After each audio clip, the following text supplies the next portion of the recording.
ত্রয়োদশ জাতীয় সংসদ নির্বাচনের প্রচারে চট্টগ্রাম, ফেনী ও কুমিল্লায় জনসভা শেষে রোববার মধ্যরাতে নারায়ণগঞ্জে জনসভায় যোগ দেন বিএনপি চেয়ারম্যান তারেক রহমান।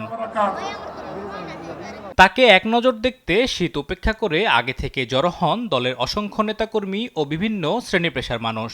সমাবেশস্থল কাঁচপুর বালুর মাঠে নামে জনতার ঢল, স্লোগানে মুখর হয়ে ওঠে পুরো এলাকা। প্রায় ২২ বছর পর দ্বিতীয়বারের মতো দলের শীর্ষ নেতার সান্নিধ্য পান নেতাকর্মী ও সাধারণ মানুষ।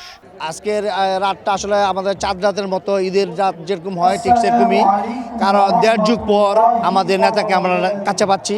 আমরা এই প্রথম ওনাকে দেখছি, আমরা ওনার কাছ থেকে অনেক আশাবাদী যে উনি আমাদের দেশটাকে আরো উন্নত করবেন।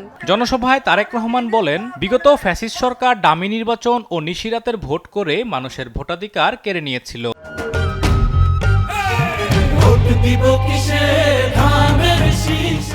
১২ ফেব্রুয়ারি নির্বাচনে বিএনপির প্রতি জনগণের আস্থা ও ভোট দেওয়ার প্রস্তুতি দেখে একটি দল ষড়যন্ত্র করছে। বিগত ১৫-১৬ বছর দেশের মানুষ দেখেছে নির্বাচনের নামে আমি যাবি নির্বাচন হয়েছে, নিশিরাতের নির্বাচন হয়েছে না।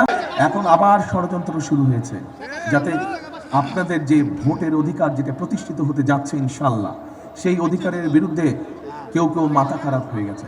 বাংলাদেশকে প্রথম ও শেষ ঠিকানা উল্লেখ করে তিনি বলেন, দুর্নীতির লাগাম টেনে সন্ত্রাস ও মাদকমুক্ত দেশ গড়তে কাজ করবে বিএনপি। নারায়ণগঞ্জ শহরের ২০টা স্পট আছে যেখানে এই মাদক ব্যবসা হয়। আমরা সেগুলাকে নিয়ন্ত্রণ করতে চাই, এই দুর্নীতিকে আমরা নিয়ন্ত্রণ করতে চাই, দুর্নীতির লাগাম টেনে ধরতে চাই। নারায়ণগঞ্জের সমাবেশে দেশ গড়ার পরিকল্পনা তুলে ধরে ঢাকায় ফেরেন তারেক রহমান। আগামী মঙ্গলবার গাজীপুর ও ময়মনসিংহে নির্বাচনী প্রচারে যাবেন তিনি। আলিমুজ্জামান সাফওয়ান, দেশ টিভি, নারায়ণগঞ্জ।